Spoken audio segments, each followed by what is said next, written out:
नमस्कार। पशुओं का बधियाकरण अर्थात स्टरलाइजेशन क्यों जरूरी है, इसके बारे में आज हम बात करेंगे। हमारे आसपास मानव आबादी में कई सारे ऐसे जानवर रहते हैं जो हमारे साथ सदियों से रहते आए हैं। उसमें कुत्ते हैं, बिल्लियां हैं। खासकर कुत्तों को हमारी आबादी में कई सौ साल पहले, कई हजार साल पहले पालतू बनाकर लाया गया।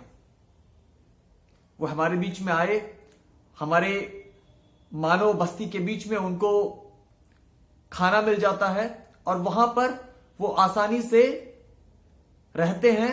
और हर 6 महीने पर या 7-8 महीने पर जो फीमेल डॉग्स हैं वो 3 से लेकर 5 बच्चे देती हैं और लगातार उनकी संख्या जो वो बढ़ती रहती है। अब प्रकृति में जो जीव हैं उनकी जनसंख्या नियंत्रित रहे, इसके लिए प्रकृति ने बड़े कड़े इंतजाम किए हैं। जंगल में जब किसी भी जानवर का बच्चा पैदा होता है तो कई बार छोटे से बच्चे का ही शिकार हो जाता है। कई बार वो बच्चा थोड़ा सा बड़ा होता है तो उसका शिकार हो जाता है। और इस तरीके से एक जानवर दूसरे जानवर की जनसंख्या जो है वो नियंत्रित करके रखते हैं। लेकिन मानव आबादी के बीच में कुत्तों का कोई परभक्षी नहीं है। हर 6 महीने पर वो 3 से 5 बच्चे उन्होंने पैदा किए और यह सिलसिला चलता रहता है।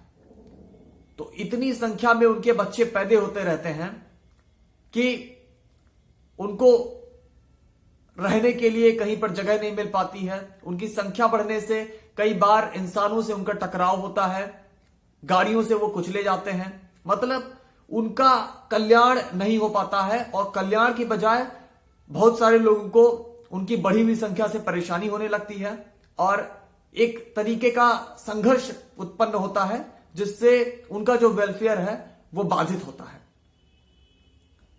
इसके अलावा कई बार उनकी बढ़ी हुई संख्या आसपास के वन्य जीवों को भी नुकसान पहुंचाती है।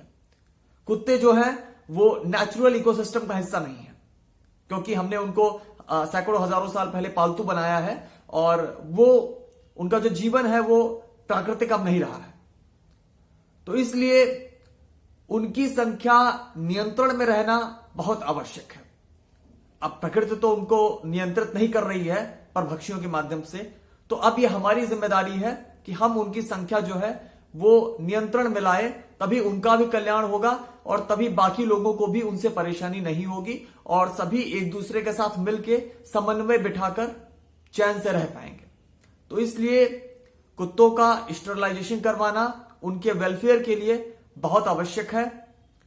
अब कुछ लोग प्रश्न करते हैं कि बधियाकरण क्यों कराया जाए, ये तो अप्राकृतिक है, ये तो जो प्राकृतिक क्रिया है किसी भी प्राणी की उसके विरुद्ध है। एक मां को अधिकार है बच्चे पैदा करने का, वो अधिकार भला हम उससे क्यों छीने? तो हम उसका अधिकार उससे नहीं छीन रहे हैं, बल्कि वो और ज्यादा भुगते ना, हम उससे बचा रहे हैं। और हमें ये इसी वजह से कर रहा है क्योंकि जो प्राकृतिक व्यवस्था थी जिसमें विभिन्न प्रकार के जीव थे, एक दूसरे पर वो निर्भर करते थे, उसमें परभक्षी भी थे, हमने उस व्यवस्था से कुत्तों को बाहर निकाला और उनको अपनी बस्ती में पालतू बनाया।